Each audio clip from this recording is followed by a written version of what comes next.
Welcome back to the MoAir Podcast. Today's guest is Nick Matlock from Pittsburgh, Pennsylvania.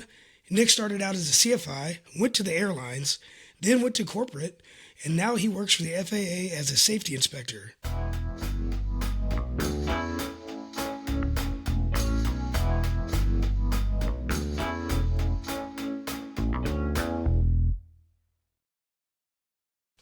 All right, Nick, go ahead and introduce yourself. Tell us a little bit about yourself. Yeah, thanks. Thanks again for having me on, asking me to join. Really appreciate that. Thanks for coming. Honored. Yeah, honored to be on. I watched a lot of your videos, and it feels surreal to now be part of one of them. So yeah, this is great. Currently work for the FAA. Been here for 14 years as an operations aviation safety inspector in Pittsburgh.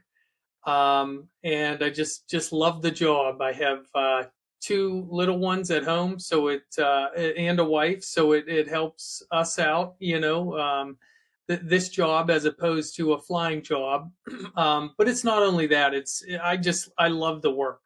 Absolutely love the work. So it not only fits our lifestyle, but it fits my passion, and I really feel like this was what I was supposed to do. This job, and I'm sure we'll get in more to that, and I can explain a little bit more when we get there. Yeah, we'll get into that. Just for everybody watching, you guys might know Nick from TikTok or Instagram as In Command Zero or 5 Minute Smarter Pilots. So go ahead and Nick, tell us a little bit about those two things that you're doing. Yeah, so I've always in the FAA. What I love about working for the FAA and doing what I do is doing the research.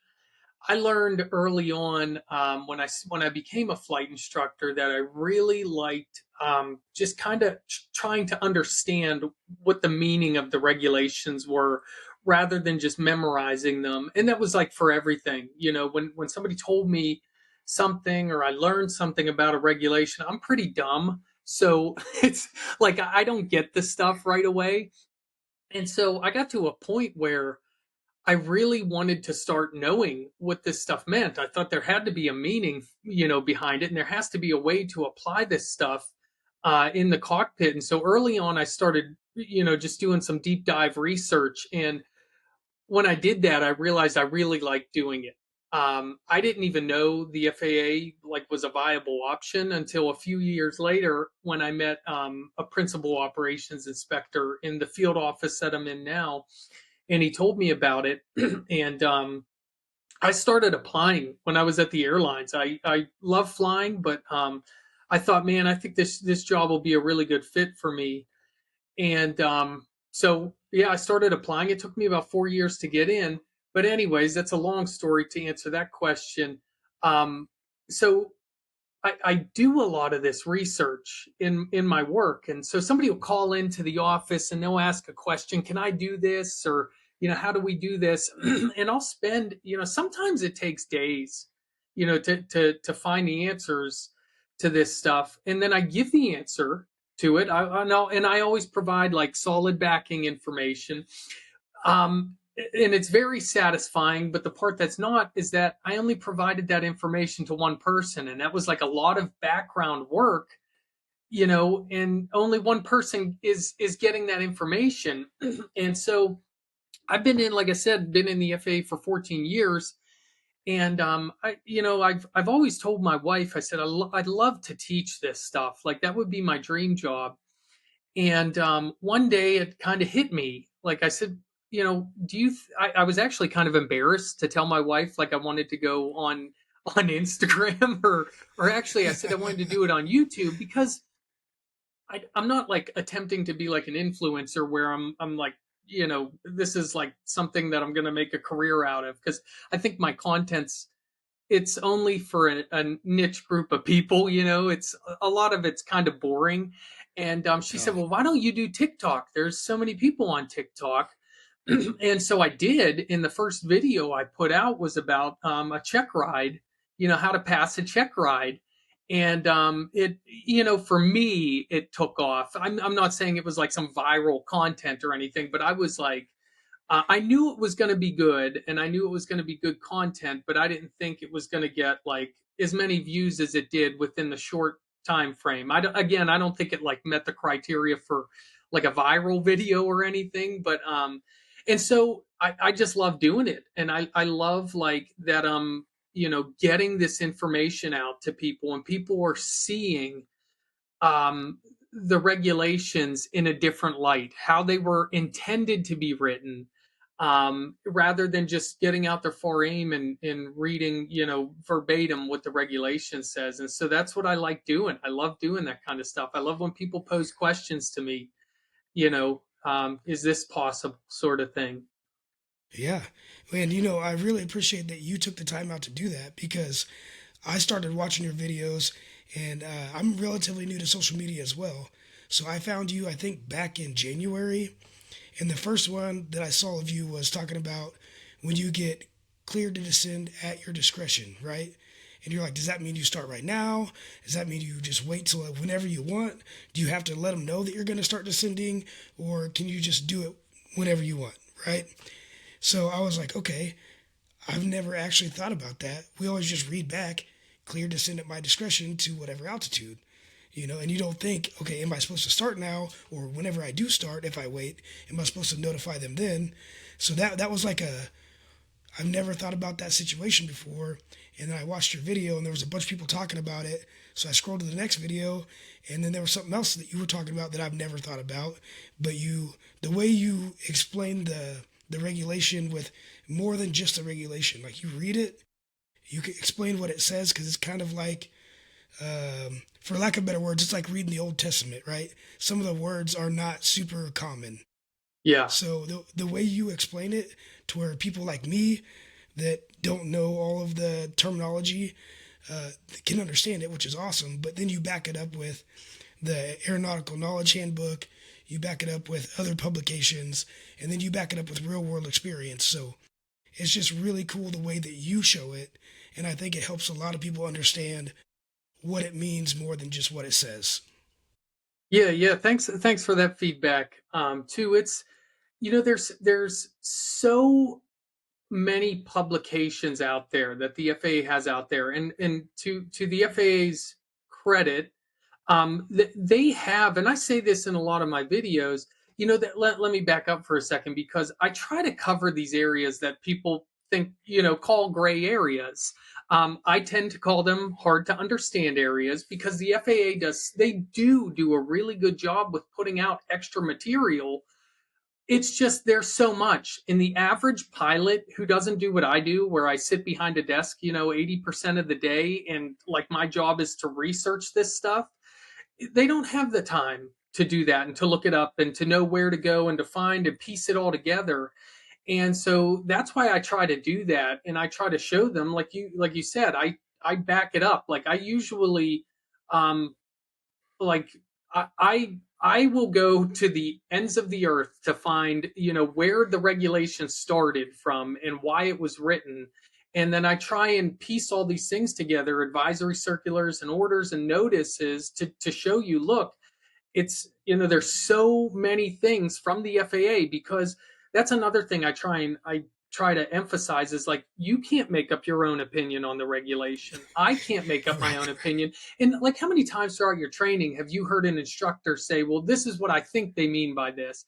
That's great. Oh, yeah. But like, that's not the way to approach it. And, I know it's a lot for the average pilot to look this stuff up, and that's why I do this. But the one takeaway I try to explain to people or emphasize is don't just have your own opinion, because there's actually an answer. It's out there somewhere, and you just have to dig and you have to look for it.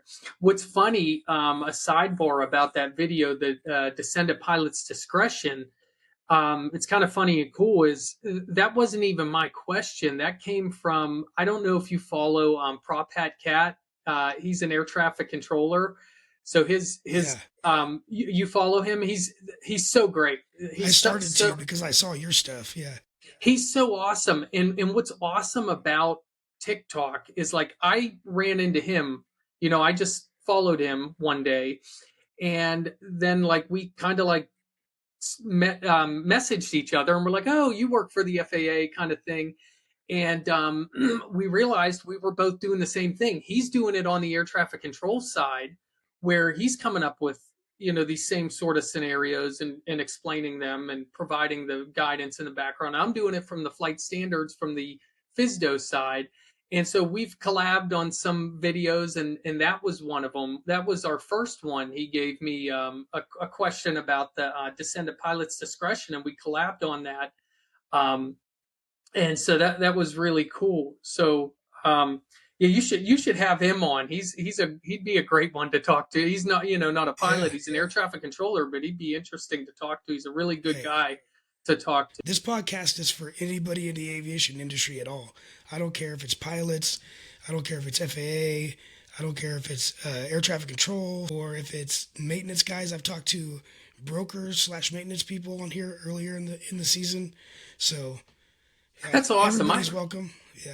Yeah, I've watched a handful of your videos, and it's really cool because I don't know of any podcasts that are just like BSing about people's background and how you got into aviation and stuff. And it's like kind of loosens up the content online a little bit, and it's just like relaxes and like gets back to people's roots and how they got into it. So it's kind of refreshing to see that. So and my goal when I first started was to show people that aviation isn't just for the rich and privileged, right?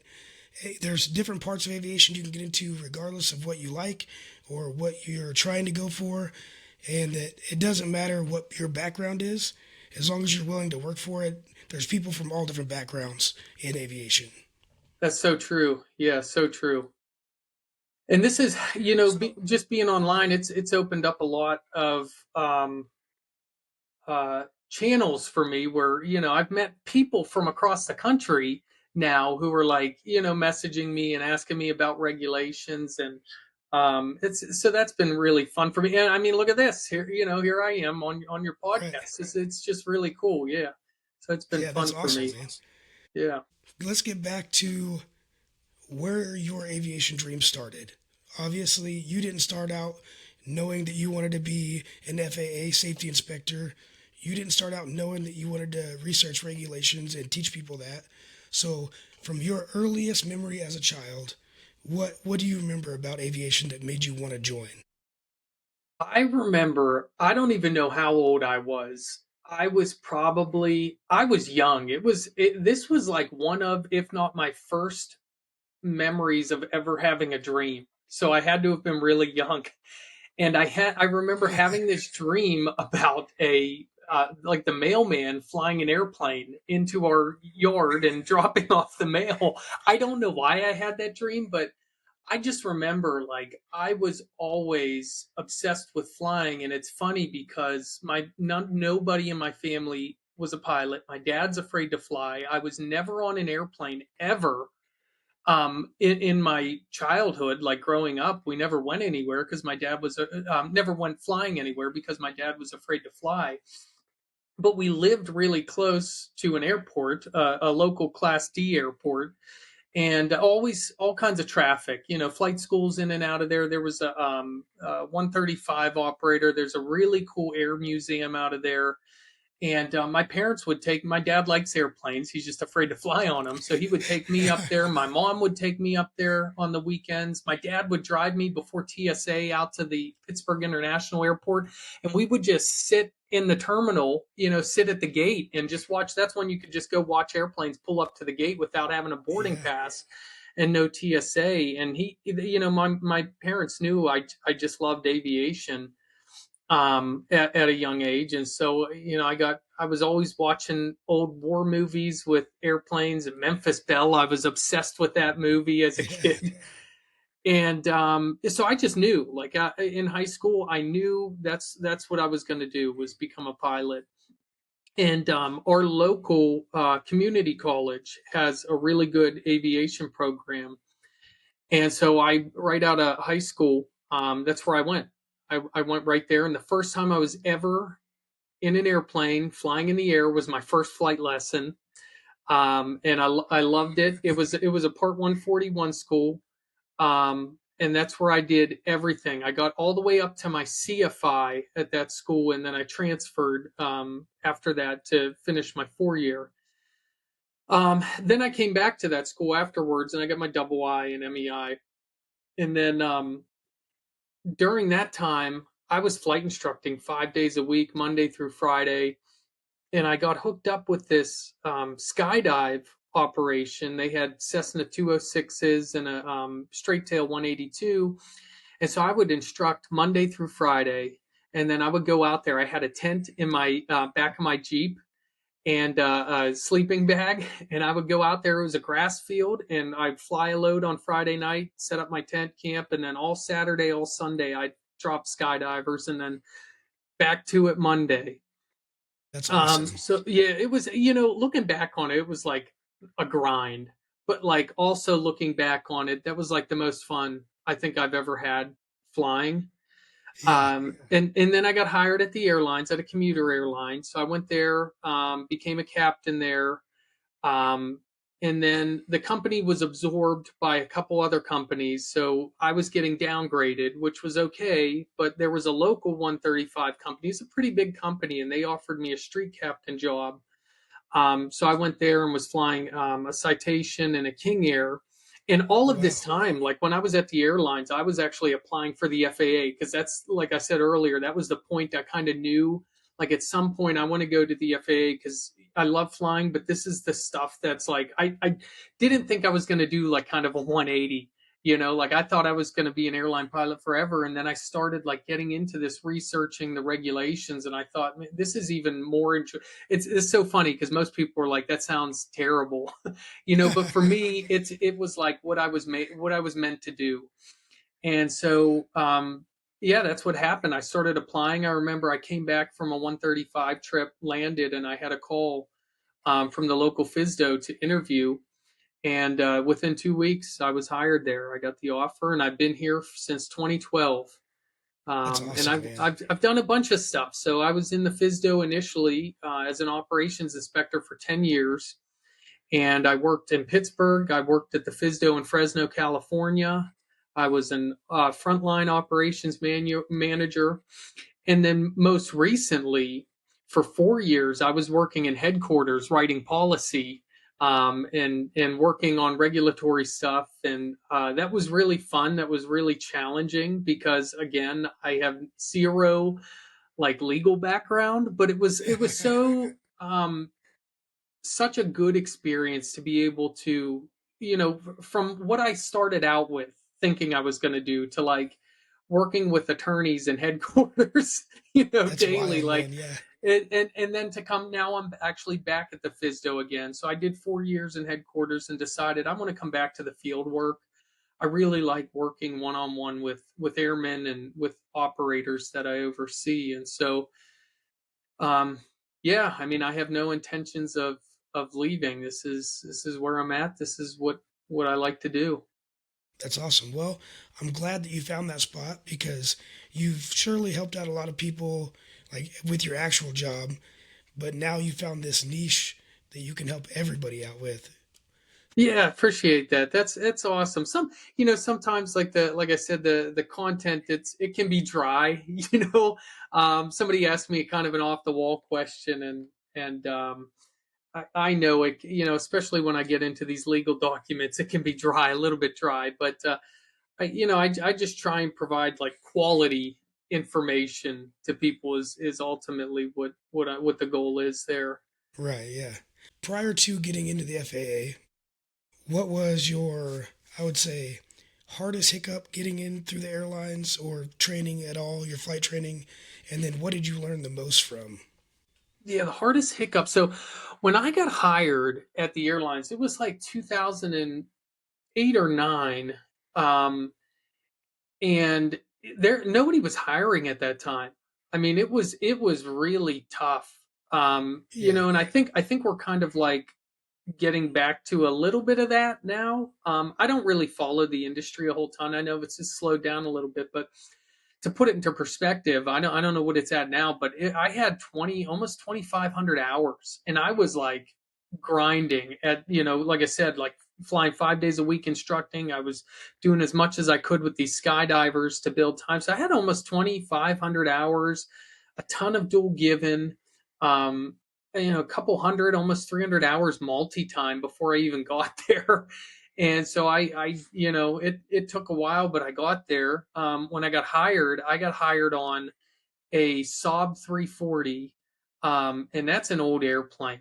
It's an old turboprop, and so that was a tough airplane to learn as like a first airplane at the airlines. The systems are extremely, extremely complex on that airplane, and there's no the one I flew, there was no FMS, no GPS. So here I am going to the airlines thinking like, oh, I'm moving on to big and bigger and better. And then I'm like, this 172 I was flying was more advanced than this thing. That's wild, So man. yeah, so it was a challenge. That was a really tough airplane. The ground training and the flight training was, I mean, yeah, looking back on it, it was a tough airplane, a tough training to go through. So I didn't have any major hiccups in the training, like no setbacks. But it was an eye opener. It was drinking from the fire hose for me. I didn't know what to expect. I had no idea, because then, now you can go online and you can see a million people posting about, what training is like and what to expect then, which wasn't even that long ago. The best thing you got were like on Google, people would have written gouges, and it would be like a sort of kind of but now, like I said, there's like cockpit videos of people landing, and that was never the thing then, so I had no idea really what to expect. Yeah, most of the stuff back then was all like the horror stories when really somebody just messed up and didn't want to own up for Hmm. And I don't even know your background. What do you still fly now? it. Only for fun. So I have a flight operations management degree, and then I was a state trooper for a while, and now Wow, I cool. work for the Department of Energy. So I use Aviation 0, but I Okay. fly for fun. So that's it. Okay, so we're on the same side of the fence. Department of Energy, Department of Transportation. Yep. Yeah, that's really cool. Yeah, you spent last year going through all the headache of reduction in force and what might happen and what could happen kind of stuff along right there with me. Yeah, yeah, just right there, right next to you. Yeah. Yeah, yeah, that was a wild year last year. Yeah, luckily, the company that I work for, they didn't stop paying us because they had an emergency fund. Yeah. So we got paid through the whole thing. Okay. Yeah, that's good. So, I did too. The shutdown for us, I still worked through that last long government shutdown, but we weren't paid until after it was over. So, um, we worked without, which, I planned for that stuff now, but it's we got the back pay on it, but it's still a frustrating time to go through that stuff. Yeah. Flew a Saab 340. It had basically no TAA in it whatsoever. It was just old None. school. Yeah. Yeah. And Yeah, it and then was where did you so go it from there? was funny, like that aircraft. I forget what the nav and comm unit. They were a Collins, and I forget what the number was on it, but it was like so old. I mean, it was like older than a Bendix King, 89 that's in your aircraft in your basic 172. And so, like, we thought we were really cool because, like I said, there was no GPS whatsoever. We had to go VOR to VOR every single flight. And it was so funny, this like nav com combo, like these guys, these senior guys would say, oh, look how cool this thing is. You can pre-program a VOR frequency in here, and you can program up to 5 of them. So it's like setting an FMS, but it's not. You're like, like Yeah. flipping through this old school, like round dial, nav thing. And it's like, you're going from one VOR to the next, and you had your paper maps out. Like we had, because that was before iPads. There were no iPads then for us, and so we had paper low and route charts out, and we'd be going VOR to VOR, And you do it so many times throughout the day, you just know the outbound radial off of the VOR. But That's man, it insane. was, yeah, yeah. So that was a time, and like that airplane too was like you were doing a lot of short routes. So we would do six, sometimes seven legs a day in that. So you'd do like a fly out to somewhere, and then you'd hop over the mountain, on a 10-minute flight and land, and then turn around and come back, and you do that like three times a day. Um, Jeez. yeah, it was tough flying too, but it was fun. It was a really fun airplane. And then when I went to 135, it was even more different. The aircraft were more advanced when I went there to this company, but I mean, I was on a probationary period right off the bat, so they hired me as a captain, but put me in the right seat for a few months to make sure that I can do what they need me to do before they send me to school.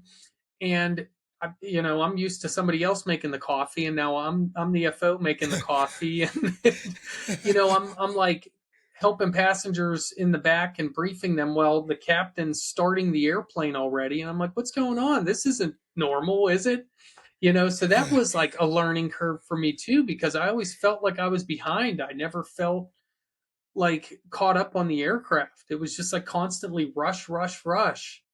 And I still don't understand that mentality, but I'm not one to judge, I guess. No, I never really thought about that. Yeah, it was a different experience. And there's a lot of pilots that love 135, and they've done it their whole lives, and they love the lifestyle. For me, it wasn't the lifestyle for me. I didn't like the on demand, always being called out. And like I said, the equipment was nice, the hotels, the food was really good. But for me, yeah, that wasn't like I don't think I would ever want to do it again kind of thing. Right. Yeah. So did you have a family when you were doing this stuff? Or were you I was still married. like a No, single? no, Okay. no kids, no kids yet, but I was married, and it was without kids, it was okay. It's But still I tough.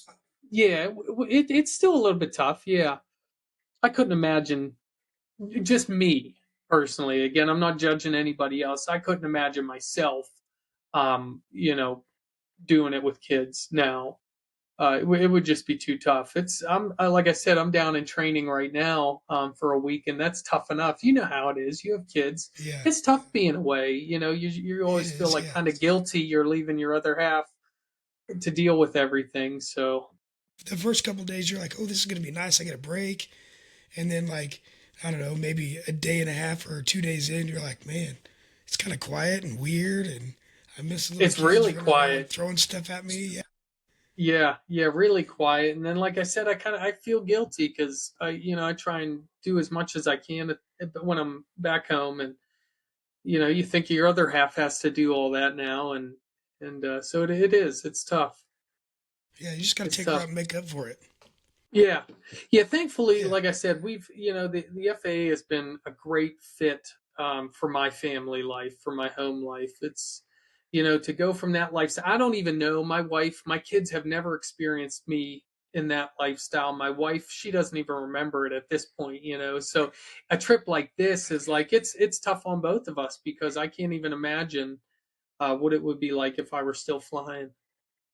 Yeah. Moving forward from the 135 into the FAA, was there ever a time where you thought maybe you made the wrong choice, or were you always just like, this Yeah, is a lot. perfect? A lot, and I'll tell you a story about that. Every so often, because we do a lot of check rides, in the field office, in the flight standards office. The majority of our check rides are line checks, and so that's like we get in between in the jump seat usually, on these like Gulf Streams and everything, down to a Citation or a King Air, and you go out and do a line check, and I'm like, man, I miss this. I miss doing this flying. But then we touch down, and then I think about like somebody's got to go pre-flight that airplane again. They got to get coffee again. They got to get burning again and heading out. And how long are they going to be gone? So um, I do miss like the flying every day. I'm fortunate in the FISDO that I'm still qualified as a quote unquote crew member. So I go every quarter to Alliance in Texas, which is where we do our training. And so I get proficient again on a single light twin and then a King Air. In the Okay. FAA owns 4 or 5 King Airs out in Alliance, so I actually get to put hands on it and fly it every quarter. So it scratches the itch a little bit. But when this whole going back to the beginning of last year with the uncertainty with the government and are we going to be am I going to be cut or reduction in force or whatever, I started applying back to the airlines because I wanted to have something in my back pocket in case something happened. I didn't know what was going to happen. So I ended up going to an interview and I got the job and I was so excited to go to this interview. I was studying so hard and I was like more confident knowing what I know now in the FAA, like I felt untouchable going into this Yeah. interview. Like I could teach this stuff to these, and what was crazy is like, I was so excited. I'm driving to the airport. I'm so pumped. And I get to the airport and I'm like, it like reality sets in. I'm like, this could be my life again, sitting in the airport. And again, I'm not saying this because I love aviation and I love pilots and I want people to fly. But for me, being so far out of it, to think about going back to square one again, at my age, because I don't know how old you are, but I'm 41 now, and I've got 2 kids, and so just to think about like starting over, again, and like going through that, like being on reserve phase, and doing that again, it was like I hope that I don't need to use this, because I don't know if like I could do this again. I don't know if I could leave my kids now who have been used to me being home for so long. And then, long story, I went through, got to the interview and I like was so confident and I'm not like patting myself on the back intentionally, but I crushed the interview. Like it was like and what was so funny is I got offered the job and I hadn't flown in like 2 years. I Wow. went I got an IPC check and a flight review, and that was it before this interview at a major airline. And I got the job, and like they're like, "Is there a reason you only have an hour and a half in the last 2 years?" And I said, "Well, I just don't fly anymore, But I like all the technical questions, every question they asked me. I felt so good on it, and so like I had this another like high, like rise in emotions, and I felt so good about it. But then I got back to the airport again, and I'm like, I don't think I want to do this. I don't think I want to go back to this route because I love the stuff that I'm doing in the FISDO. And so I'm just going to keep all my eggs in that basket because I really just love doing that stuff. I love helping other people out. That's the other thing is like, it's I love when people come to me to ask a question, and I love to put in that research to get them the answer that they're looking for, not just calling up and somebody just shooting from the hip and giving you what their opinion is. I like to like give it to them and say, it's like it feels almost like it's a foolproof answer. Like here it is. I've looked at everything, and I love doing that stuff almost more, yeah, pretty much more so than I think I do love flying anymore. I still love to fly. I still fly recreationally, in my off time. Not a ton, but like I enjoy doing this stuff more than flying anymore because I feel like I just understand it. And it's with this kind of research, it's not that because everybody can do it, and I'm trying to like make people aware of that you can do this research, but not everybody wants, like I said earlier, not everybody wants to do it or has the time to do it. And Right. so Yeah. I like to take on that burden, and I like to do the research for other people to help them out because people do appreciate it. I get a lot of comments, not just in the FISDO, but on here a lot. People, they're really appreciative of it, and it's really gratifying to know Yeah. that, like I said before, I would put in all this work and give an answer to one person and they'd be happy, but to see like more and more people, actually getting something out of it, and feeling like they now understand it and they have an idea of how the FAA works. And so that's what I like doing. That's really cool. Yeah. So before I knew that you worked for the FAA, I always wondered how you knew to look back and like which far aim the rule originated in, right? Like I Yeah. know that it says like this rule came from whatever, but then you use your videos and you're like, well, if you go back to where it originated in 1983, and I'm like, Yeah. how did he know that? Like, who does that much research into one rule? But that makes more sense that like this is what you enjoy doing, this is what you do every day, and you're doing it to help people with their careers. You know what I mean? Yeah. Yeah. It started out like with me doing that in the FISDO is, I when I first came to the FAA, I'm thinking like, oh, this is a federal job. I can't mess up. I can't tell somebody something, incorrect. And so it started out like before I knew how to really research this stuff, it would take me weeks to get a single answer back to somebody. And then once you do, once I did it so many times, I realized there's a common theme in doing the research. It's like you find all these ways to like you understand that there's multiple areas to look some of this stuff up in, and then you understand like there is a starting point from this regulation. It sometimes could have started in the 50s, and you might not be able to find that like justification or the intent on why they wrote it back then, but you can there's like a paper trail on all kinds of stuff. There's all sorts of things like legal interpretations and all sorts of stuff that the FAA does to help. And I always preface to people that's the regulation is what's regulatory. All these other documents are supplemental to help you to make a safe and legal decision so that you can comply with the regulation. So these other documents, they're not regulatory in nature, but they help you to make a decision. And that's, like I said, that's what I'm trying to like get across to people is there's other stuff out there even besides advisory circulars, and there's all sorts of stuff that you can find these answers to. And like you said earlier, I referenced the Pilot's Handbook of Aeronautical Knowledge and all of these other handbooks, and those are like even further from being a regulation. But what they do is those documents help to show intent as to what the FAA means. So you might read something out of there and it doesn't necessarily equate to being the regulation, but it might like trigger something. You go, "Oh, that's what they mean by that." And then you cross-reference it with a couple other, materials, and you see that, they're pretty consistent in their wording in these other documents. And then you kind of like drum up what the intent of the regulation is. Yeah. And so it's like I said, it's a lot of work for any one person to do. But we can't make up our own interpretations of it, and that's why they put out all these other documents. Yeah. You know what I think would be really cool, and I just thought of this.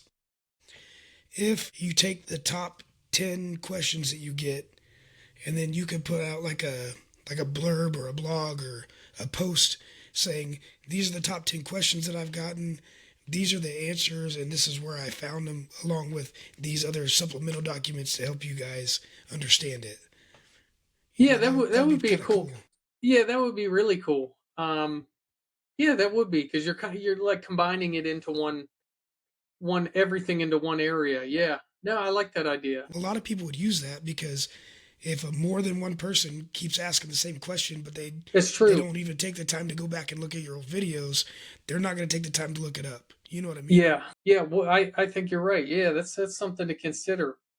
I had one I think about quite often. Is this one of the guys asked me a question about oxygen above 12.5, and so you may have seen the video. His question I was like watched that one. basic. Yeah, Yeah, his question was basically like, if I dip down after I'm above 12.5 for a minute, can I reset my 30 minutes? And in the comment where he asked me that, I actually said to him like, "Is this a joke?" And he said, no, I'm serious.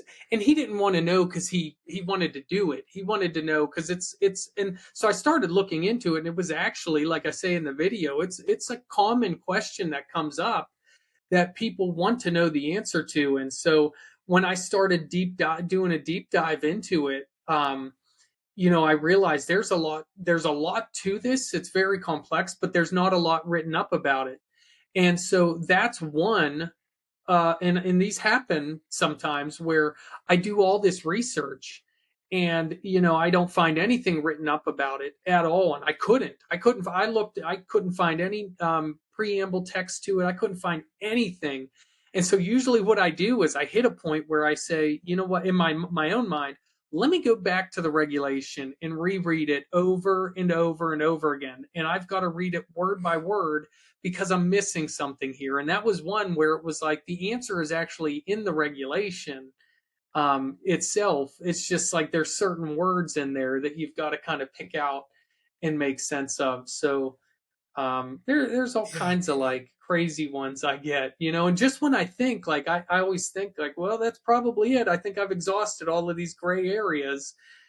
Somebody comes in with another question and they ask, what about this? And what's funny is the ones that I think are going to be really easy, somebody asks me, I'm thinking like, oh, this is going to be those are the hardest ones, like that Right. Yeah. oxygen 12.5. I'm thinking, well, this is going to be so easy. What does he not understand about it? And then here I am like 6 days later, still researching in bed while my kid and Yeah. wife are asleep, So I think the answer to that one you found out was in the regulation because it said for that phase, correct?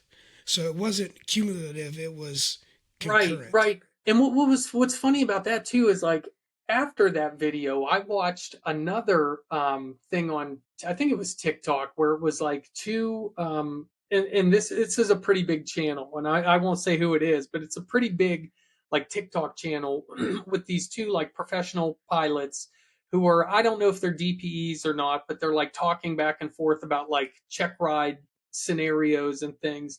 And the one asked that question and he said, now, is that oxygen requirement above 12.5 for 30 minutes? Is that cumulative or is that continuous? And the guy said, well, that's cumulative. And he said, yeah, because it cannot be continuous.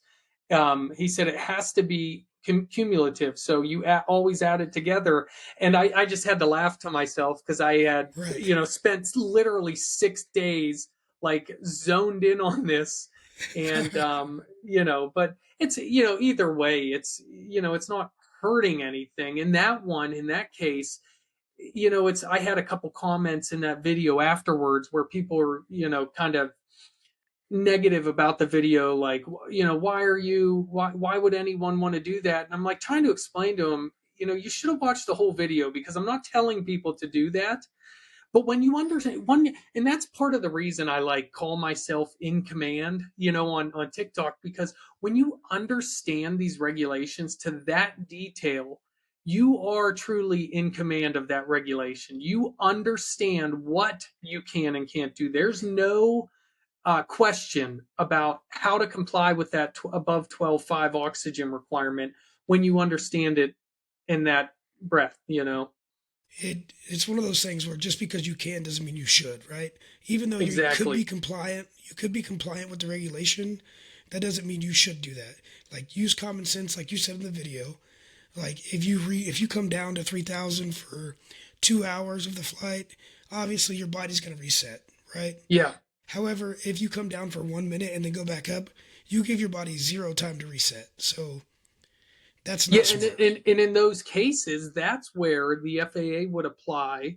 I'm assuming they would apply the careless and or reckless part of the 9113, rate. yes. Yeah, they're probably not going to apply the 12.5 because you're not technically in non-compliance with that, but you would get a careless or a reckless type of operation. You're intentionally putting yourself in an oxygen deprivation just to not comply with carrying oxygen.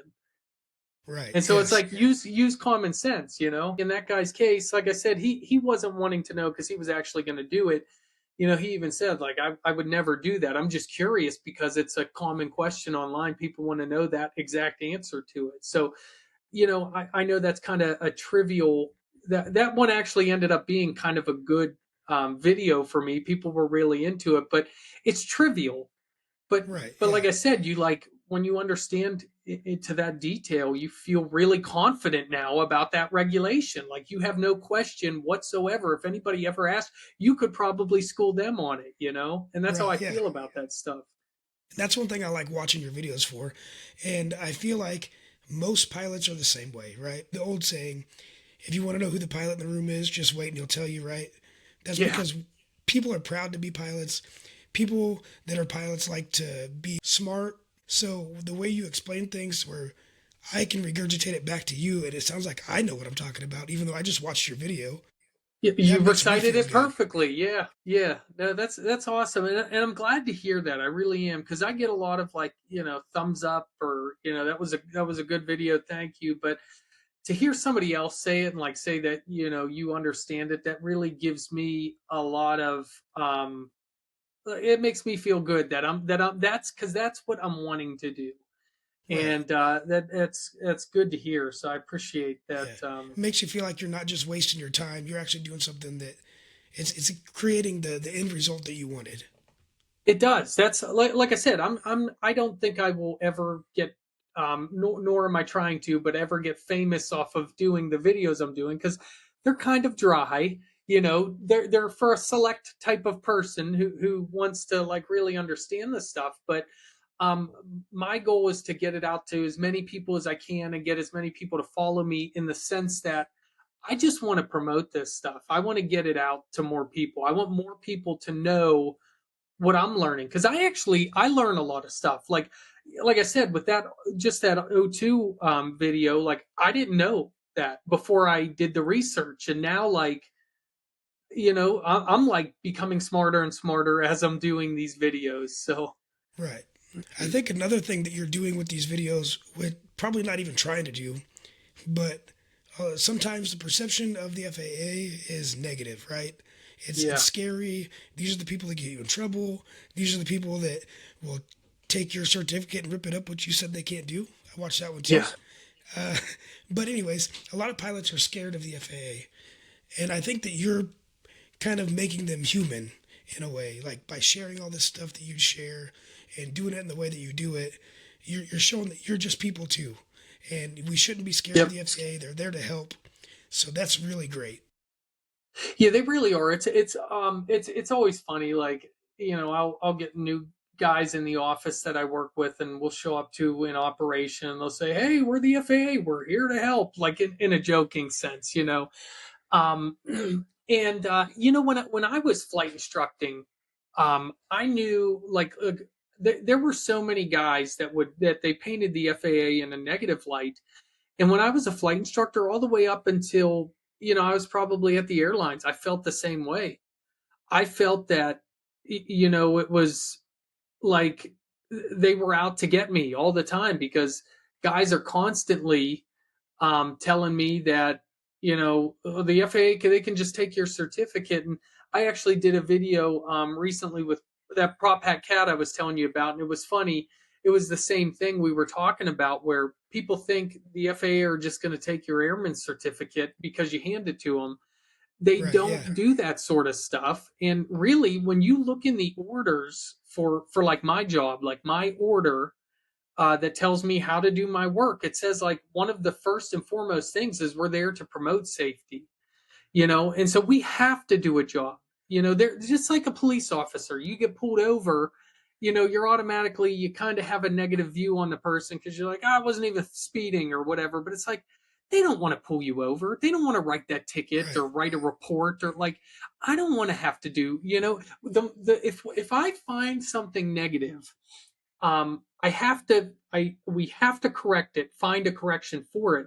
But my intent is to never go out, and the FAA's intent is to never go out and find something wrong. Right. Yeah. Like my job is so much easier if I go out and everything's right. I come home, I plug in a couple data points in the computer, and it's great. But also, like being in the FAA, you want to make sure that, like, when you find something wrong, it's corrected. And the good thing about the FAA nowadays, you've probably seen my videos on compliance actions and the compliance and enforcement program, is we don't just do enforcements. Like we have this compliance program that it's so good. Like if you today had a pilot deviation because you didn't comply or you taxied onto a runway without clearance and everybody was fine and you said, oops, that was a mistake. Like we have a path where we don't even have to touch your airman certificate. We can give you a counseling over the phone. I could call you in and you could come into the physio. I could counsel you. Or I could say, hey, go with an instructor, get a couple hours of training. And we close it out, as it's called a compliance action. And it's not an enforcement. It's not a record on your airman certificate or anything like that. It's a means to get you back into compliance. That's ultimately what we want. If somebody's in non-compliance, we want to help them get back into compliance. And so, yeah, I do that. I'm assuming that's the common thread you're thinking of, but that's what I'm always trying to promote is like, there is, and it's due to lack of interaction with the FAA. How many times have you been, talking to an FAA inspector yourself? Zero. Well, one. Zero. And so you get what everybody else around the hangar tells you, Yep. which is, the feds are here, don't talk to them, or they're, and it's like, okay, it's like funny to me to hear that kind of stuff, still, but there's still a lot of people that, they do think that. And, I'm just trying to promote it more that that's not the case at all. That's awesome. So another common theme that I've seen in your videos, which I relate to more than you know from my law enforcement days, is 9113, right? You said just Yes. because you are compliant with this rule doesn't mean that you're compliant with 9113. And in law enforcement, we have careless and imprudent driving, we have reckless and endangerment, right? All those things, which is what I feel like 9113 is in the aviation world. So I do have a video on careless and reckless. And the reason this one came up is because somebody said, well, careless and reckless isn't defined in the regulation. And that's true. It's not. So we have the regulation, but we don't define it. But it is defined in our compliance and enforcement order, which is the 2150. And the reason it doesn't really need to be defined, this is just my opinion, but the reason it doesn't need to be defined is because you're not really going out flying trying to do a careless or a reckless operation. If you are, well, then you're intentionally doing something wrong, right? Right, So yeah. it's never anybody's intention to go out and do something careless or reckless. But so if you were in violation of a regulation, let's say you got a pilot deviation and you were told to maintain 4,000 and you blew through it and you went up past, into 5,000. They said, hey, we're going to issue you the brochure. Here's a phone number. Our order says generally every time somebody's in violation of a regulation, it's a careless operation. Because careless essentially means you know what the rule is. You're just being negligent, not maybe intentionally. You're just not thinking. You didn't mean to do it. It's a careless operation. Right, so yeah. so in that case, like, what the reg is. You're not paying attention and you're being careless in your operations. So generally they always start out with a non-compliance with the regulation, with it being 9113, and then the 91-123 compliance with air traffic control instructions or something. So they're pretty much all careless, but that doesn't mean like you're going to get a violation. You could have a handful of regulations that you're non-compliant with, and the FAA can still do the compliance program with you, as long as whatever you did was not intentional. You didn't do it on purpose. It wasn't egregious. It wasn't criminal. It wasn't reckless. You didn't show a trend of you blowing an altitude 3 other times in the past, and there's no number to the trend. But like, if I looked up in the database and I saw, I did a compliance action, or somebody else did a compliance action with this guy before because he blew an altitude twice already, maybe we're not going to do the compliance action. Maybe there's a different issue. Maybe it's a competency issue, and he doesn't understand, the regulations, and that could be we call it a 44709 re-examination, where the FAA comes out and they say, we need to do a check ride with you again to make sure, we need to re-examine your airman certificate to make sure you can hold it. And so as long as it wasn't one of those things, we can always do a compliance action. But really, like if it's reckless, reckless means intentional. You knew you were going to blow through that altitude and you said, screw the regulations. I'm doing whatever I want. I don't listen to ATC. That's reckless. And when you look at that regulation, it doesn't say careless and. I always say this, it says careless or reckless. So they can apply either part of that regulation. But a reckless is always intentional. You knew what you were doing and you decided to do a reckless anyway, operation. Yeah. Yep. So does that apply the same way, sort of, in law enforcement? So careless and imprudent driving doesn't necessarily have to mean that, well, and it's different in every state, right?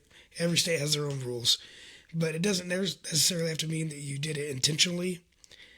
It could just mean like you are speeding to a certain extent and you cut somebody off or you caused danger to somebody else, whether it was intentional or not, it can still be considered careless. So yes, it's along the same lines. It can be applied either way.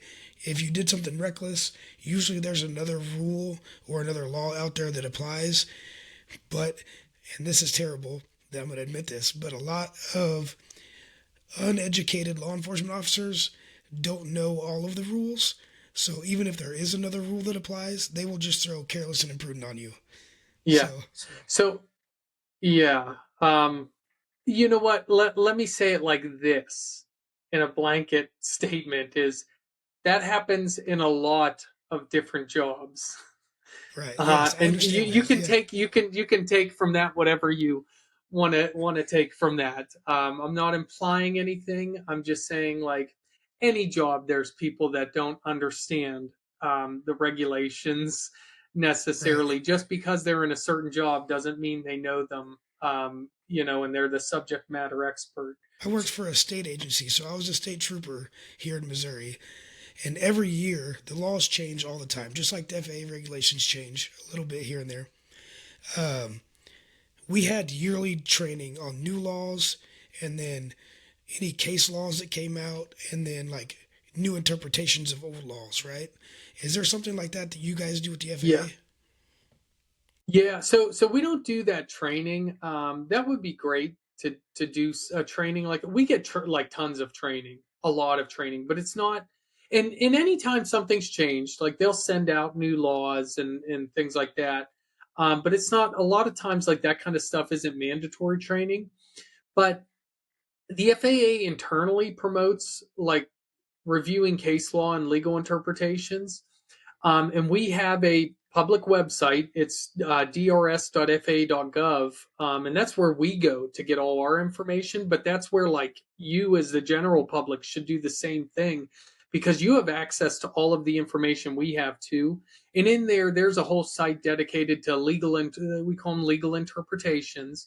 And it's people, the general public writing into the FAA and saying, hey, how do you apply this regulation? Or what's this regulation mean? It's similar to what I'm doing, but I'm not an attorney, so I can't write a legal interpretation, and then they do all this research and they provide, a written document, and then they post it online and anybody can see that. And then that becomes like a way of understanding the intent of the regulation. So I reference those. Me personally, I reference the legal interpretations every time I do these videos. I look for any case law to see if there's been any case law written about some of this stuff before. All of that stuff helps to provide it. But to answer the question, no, there's generally not training associated with new stuff that comes out. Like if there's new regulations, they will send us, and sometimes we'll get like briefings on it, but probably not as formal as the things you were doing that were yearly. Yeah, well, that's cool to know that we have access to the same documents that you guys have access to. I am going to put that up here and probably in the description. That way, if anybody wants to go look at it, they can. That I didn't realize. I heard you mention it a couple times in your videos, but honestly, most of the time when I'm scrolling through stuff, especially for your videos, which are a little bit longer than most, Yeah. I hit play I hit play and then I listen to it while I'm doing other things. And then whenever I'm like, ooh, that was really interesting, then I stop and go back and watch it again. And then I just start doing other stuff at the same time. So Yeah. I'm No, I listening and guess I'm absorbing. yeah, I was talking to somebody else about that recently too. It's like I would love to get my videos down to like under 3 minutes. I just like some of the topics. It's like not possible because I feel like I need to get yeah, and I think that's some of my downfall. Sometimes it's like I'll have like a 4.5 or a 5 minute video, and I'm even like doing the video because I'm like a little bit OCD where I don't like to piecemeal videos. Like this is so I'm like getting off topic, but this is so crazy. No, Is it's okay. I like do them in one shot. I don't Every time. every time. I do Oh not my piecemeal gosh. them together. Dude, sometimes like I'll be 40 takes into a 3 minute video. And I'm Oh like, my what am gosh. I doing? Like, I'm not getting paid for this. Why am I doing this? And I'm like down there at 9 o'clock at night, making this video. And then, yeah, I don't like mentally, I don't like piecemealing the stuff together because I like to keep that same train of thought. And I feel like if I like start over, I've kind of like messed myself up. And so I just keep going. I'll do it over and over and over and over and over again until But I I will get it tell you done. right now that I had to get good at editing whenever I started this because I cannot keep a single thought. And a lot of people that I talk to, we go off on rabbit holes after rabbit holes.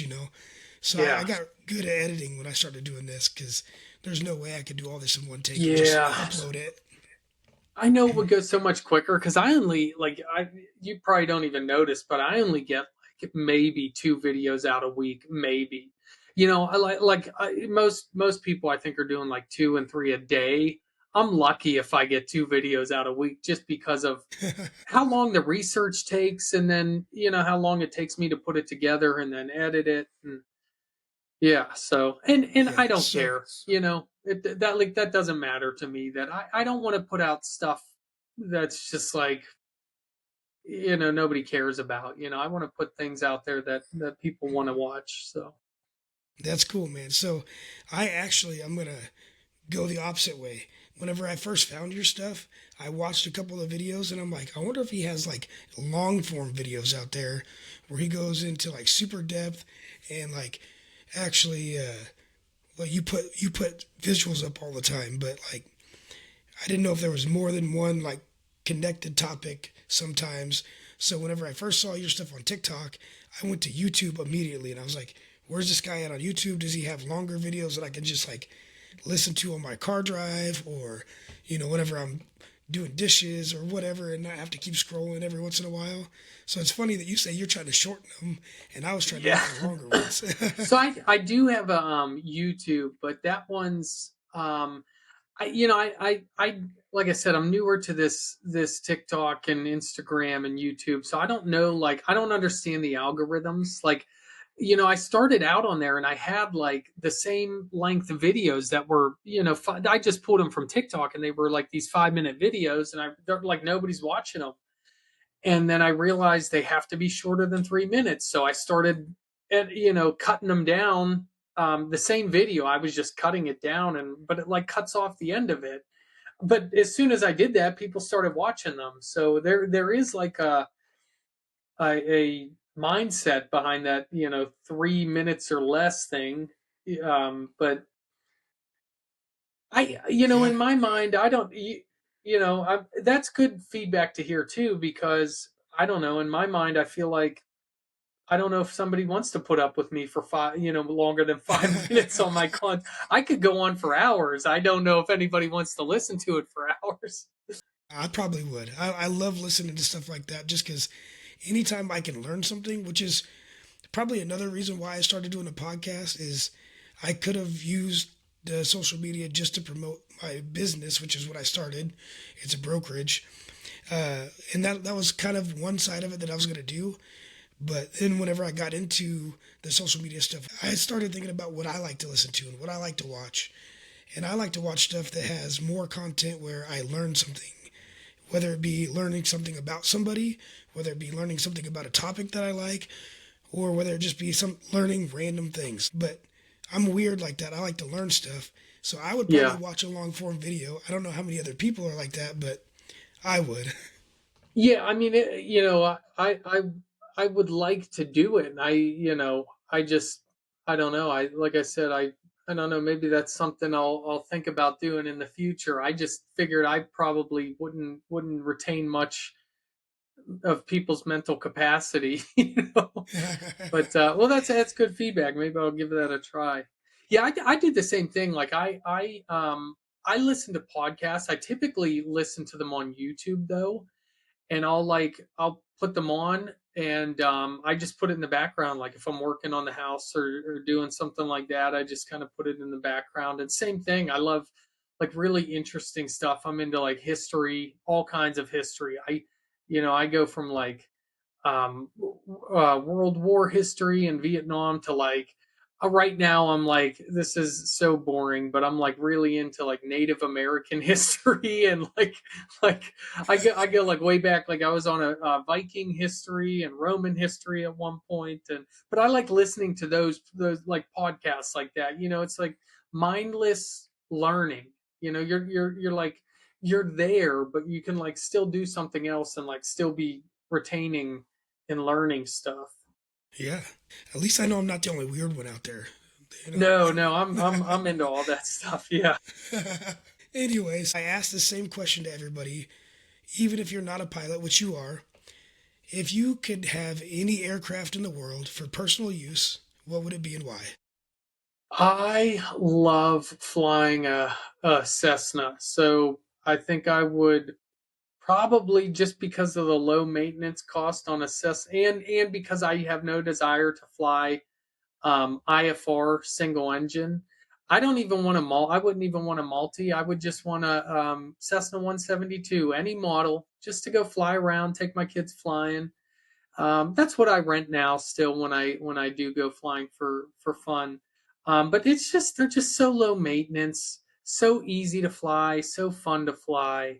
You can put a couple people in there and go somewhere. So yeah, just I think a 172. That's good. Yeah, it's a good airplane. They're everywhere. Like It's you said, reliable. maintenance is going to be cheap. Oh, yeah, very reliable. Yeah. Yeah, and you don't have to do like with the a little bit even bigger pistons like an Aerostar or something like that. You still have to get like insurance training on it, so you have to go to training. So yeah, I mean a 172 is simple. Yeah, I think you're the first person that's like, other than everybody that wants a Cub. A lot of people say Cubs just because they love to fly the backcountry and they like the capabilities of the Cubs. But I don't think anybody's taken a practical stance on that question yet. So, Have you ever said what yours would be? so I've had a few different like answers for this question, and right now, I think I would still stick with my original thought, which was probably a Bearhawk 5.